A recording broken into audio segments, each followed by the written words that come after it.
अस्सलाम वालेकुम जी दोस्तों, ए होनी है नस्ल जनाब, ए होनी है नस्ल।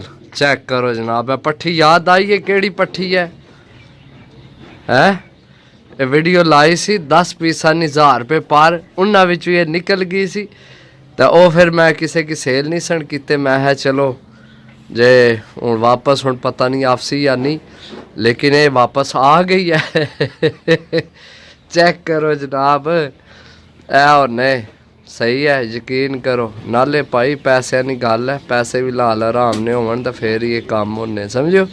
चेक करो माशाल्लाह, ए पट्ठी है जनाब, सूए रंग लगे। मैं वीडियो चाड़ी सी, पट्ठियाँ पट्ठे लगाए सब बढ़ के, पट्ठे दे विच है कौन सन, मेरे सारियां पट्ठियाँ ही सन।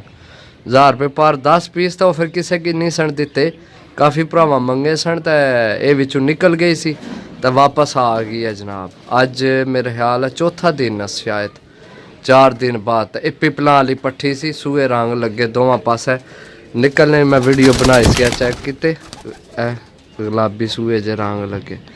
चेक करो, तो इो जो 1000 रुपये को नहीं महंगा और ना मेरे भराओ, जिसले चीज़ां चंगियां लैके आवीए ना तो 1000 रुपये कुछ भी नहीं। 800 तकरीबन खरीद ही होनी है अपनी, ता जाके 1000 लाई ने।